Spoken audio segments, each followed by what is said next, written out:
Les gars, dans le Bailing Time, à la 90e minute, Bellingham qui nous offre notre 36e Liga. On est à 11 points d'avance sur le FC Barcelone. À quoi 6-7 journées de la fin. Autrement dit, la Liga, c'est terminé.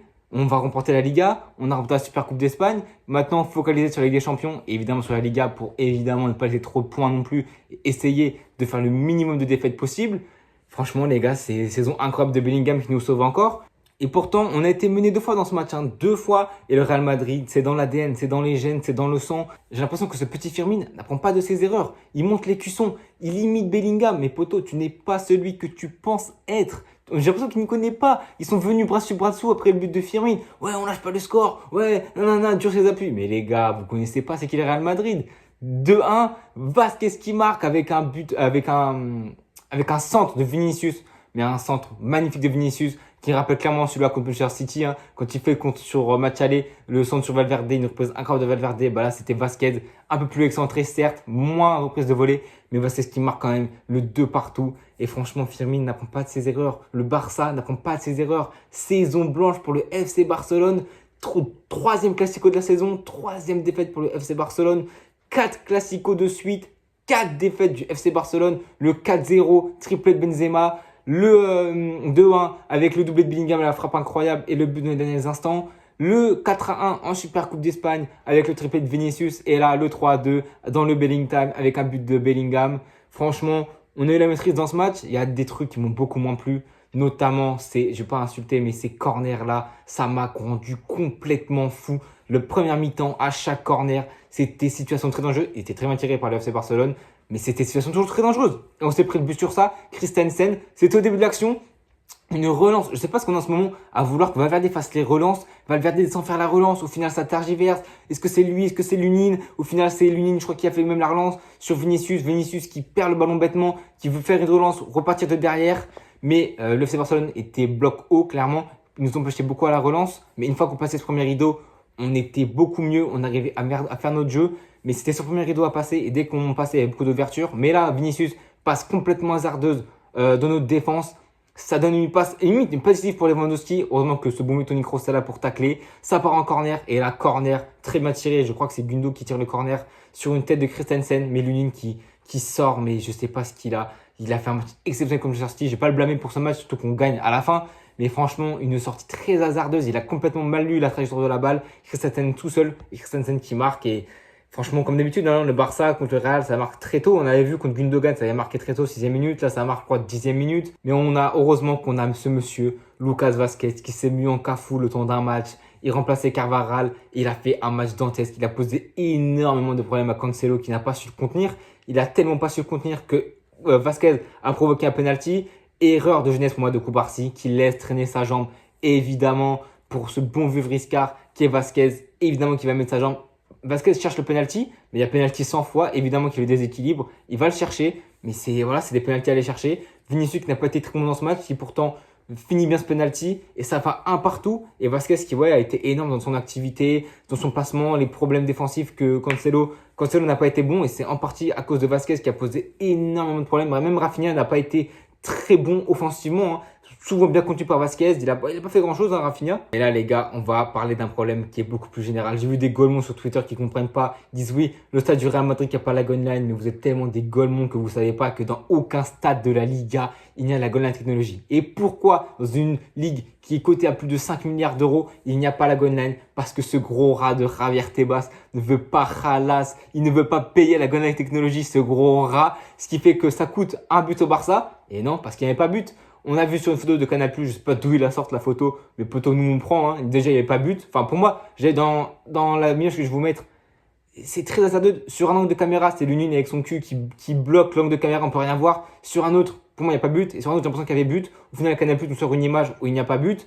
C'est Javier Tebas qui ne veut pas Khalas. Il ne veut pas payer la goal line. Et bien voilà, dans son championnat, dans le match le plus important de la saison, un match que tout le monde va regarder, et ben il ne paye pas et ça fait une mauvaise pub pour son championnat parce que les gens se sont rendus compte qu'il n'y a pas la Goal Line technologie dans son championnat, qu'ils n'ont pas payé la Goal Line dans son championnat et ça a coûté un scandale, mais il n'y a pas scandale, il n'y a pas parce qu'il n'y avait pas but. Et après ça, la VAR qui met beaucoup de temps à intervenir, ce qui est logique après parce que les angles de caméra, ils étaient très hasardeux, donc pour une vraie décision, il fallait mettre beaucoup de temps. Ça a complètement baisé les rythmes du match, ça l'a complètement baissé et ils sont finis sur une première mi-temps âpre avec un Vinicius qui avait une occasion incroyable de passer pour le 2-1. Franchement, c'était 45e minute, 2 minutes additionnelles, une occasion incroyable dans la profondeur. Il devance Araujo, enfin même pas il devance parce qu'il part avant Araujo. Araujo est à 1m50 de lui. Dans l'axe, il peut fusiller Ter Stegen, il peut le fusiller, mais il trouve une passe incroyable pour Rodrigo. Trop d'altruisme de Vinicius sur cette action parce que Rodrigo, Christensen qui avait fait un très bon premier mi-temps, Christensen qui revient à la charge sur Rodrigo, qui fait même pas une faute, il dégage très bien le ballon. Et franchement, ouais, c'est Vinicius a croqué une action clairement pour lui. Il doit boomer, il doit mettre le coup de canon, il doit tirer, il doit fusiller le Ter Stegen, même s'il tire Ter Stegen, on s'en fout, il doit fusiller. Il le fait pas. On rentre des vestiaires avec un partout. On a maîtrisé le ballon, on a réussi à poser le jeu. On a très bien commencé ce match, mais pourtant Christensen qui met un beau but.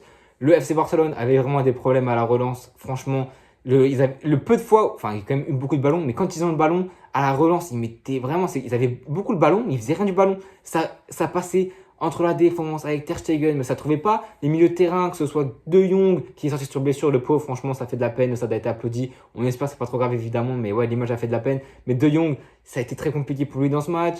Même Gundogan, c'était qui l'autre? C'était Christensen aussi. Il n'y avait aucun milieu de terrain qui décrochait pour essayer d'offrir des solutions de relance. Donc, ouais, c'était stérile du côté barcelonais. Ils n'ont pas eu beaucoup d'occasions. Maintenant que j'y pense, même dans le match globalement, avec les entrées de Pedri et Firmin, Xavi, bon changement parce qu'il a vu ça. Il a vu qu'au milieu de terrain, ça prenait beaucoup l'eau. Quand on passait le premier rideau au milieu de terrain, il y avait beaucoup trop du côté barcelonais. Quand ils avaient le ballon à la relance, ils n'arrivaient pas à mettre en place leur jeu. Ça passait beaucoup sur les côtés avec un Yamal qui était énorme, mais ça je reviendrai après. Mais ouais, c'était compliqué. Xavi l'a très bien vu, l'a très bien lu. Et il a mis Pedri, il a ramené Firmin. Et tout de suite, Pedri, un organisateur, a eu le ballon, a organisé le jeu. Ça a beaucoup plus aidé le FC Barcelone qui commençait à poser de plus en plus le ballon, qui commençait à avoir de vraies séquences de possession dans notre terrain, dans notre zone du terrain. Mais pourtant, le Barça n'a pas été dangereux. Et c'était ça qui leur coûte le match, je pense, parce qu'ils n'ont pas été dangereux. Le joueur le plus dangereux et le joueur qui a été homme du match, c'est Lamine Yamal qui avait prédit un 3-1 avant le démarrage pour le FC Barcelone. Au final, ça finit pour un 3-2. Mais ouais, la confrontation avec Camavinga était en faveur de Lamine Yamal, clairement. Il a battu Camavinga, mais c'est logique. Camavinga, balle au pied, Camavinga à la relance était très fort. Il était excellent, mais défensivement, ça a été compliqué pour lui. Ouais, c'était compliqué pour lui. Il prend même un carton jaune. Évidemment, il fait un dribble incroyable sur Lamine Yamal pour se venger. Mais ouais, Lamine Yamal à la 13e minute aussi, ouais, qui déborde complètement, il a bouffé Camavinga dans la vitesse, dans les dribbles. Camavinga a fait quelques récupérations, mais ouais, niveau vitesse, quand même, il peut rien faire. Franchement, je ne comprends pas pourquoi Ancelotti n'a pas mis Ferland Mendy dans ce match. Peut-être qu'il était blessé. Si Ferland Mendy n'a pas de gêne avant ce match, je ne comprends pas pourquoi il ne débute pas ce match, parce qu'on sait qu'avec Lamine Yamal, ça va très vite. Et ouais, Camavinga qui s'est prendre de vitesse plein de fois. Mais Rudiger qui a commencé à aider Camavinga quand il a vu que Kama avait le jaune, et ça l'a beaucoup aidé. Ensuite, deuxième mi-temps, Lamine Yamal ça a été le meilleur joueur du FC Barcelone, le joueur le plus percutant, le joueur le plus dangereux, par qui tout passait, par qui les plus grosses occasions passaient. Mais Lamine Yamal n'a pas été aussi dangereux qu'on peut se l'espérer. Et pourtant, j'ai dit dans l'avant-match qu'il allait être décisif.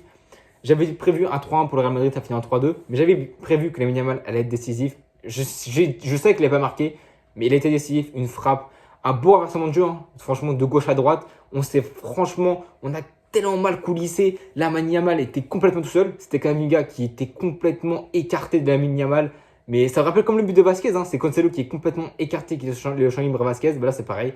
Camavinga laisse le champ libre à Lamine Yamal qui fait une belle frappe.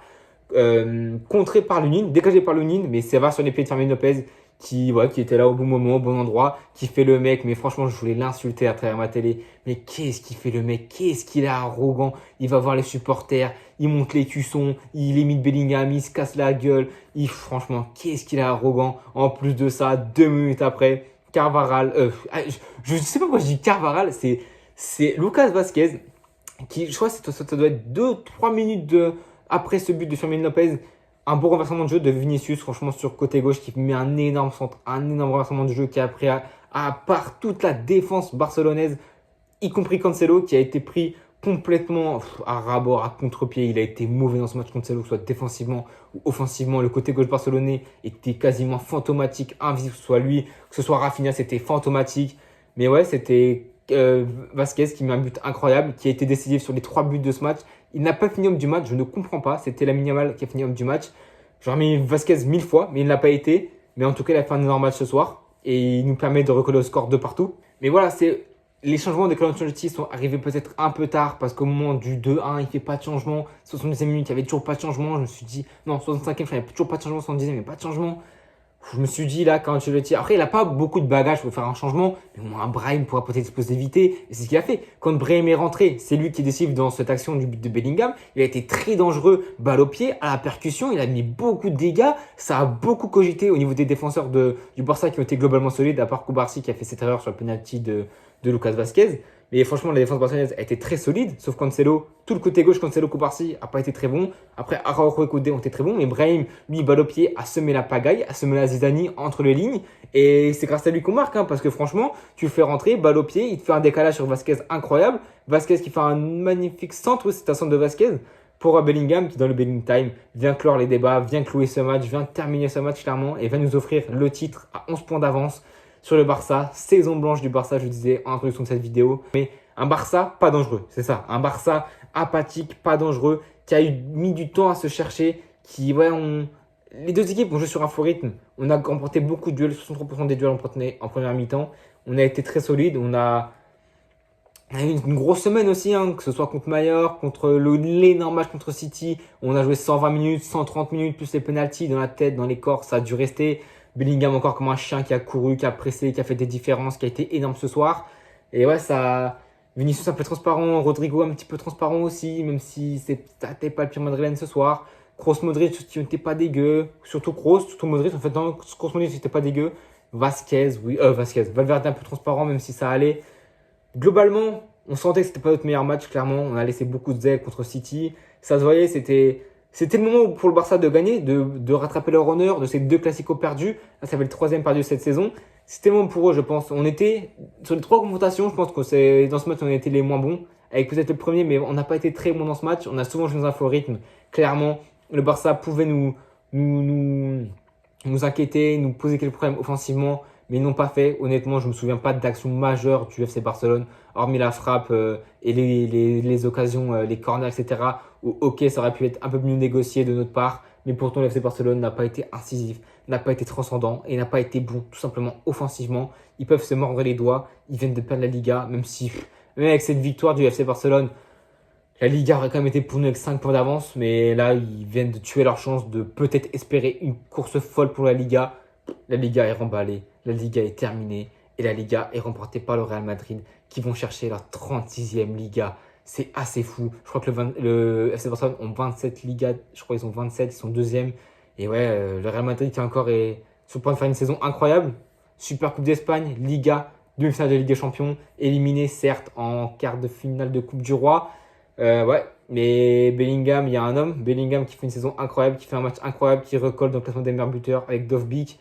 Ouais, il peut chercher le Ballon d'Or clairement parce qu'il fait une saison complètement incroyable. Si le Real Madrid va chercher la Liga et va chercher une demi-finale de Ligue des Champions, enfin il va chercher une finale où va remporter le titre, pour moi Bellingham, même si on ne remporte pas l'Euro, pour moi Bellingham c'est le joueur le plus incisif, le plus dangereux, le plus beau à avoir joué. C'est du football magnifique, c'est un joueur magnifique qui fait des actions magnifiques, des actions de génie et il veut nous sauver à la dernière minute de ce match. Un match qui était serré, certes ça a été serré avec un petit avantage pour nous je pense dans la tenue du ballon, dans la possession, parce qu'il y a eu beaucoup de moments de flottement, beaucoup de moments où ça jouait sur un faux rythme, où le Barça avait la possession mais n'avait pas beaucoup de ballon pour faire de choses dangereuses. Ouais, mais au final, c'est le Real Madrid qui l'emporte. Comme d'habitude, cette saison contre le FC Barcelone. 3 classicos, 3 victoires pour le Real Madrid. Et le Real Madrid qui font vers sa 36e Liga. Et c'est incroyable.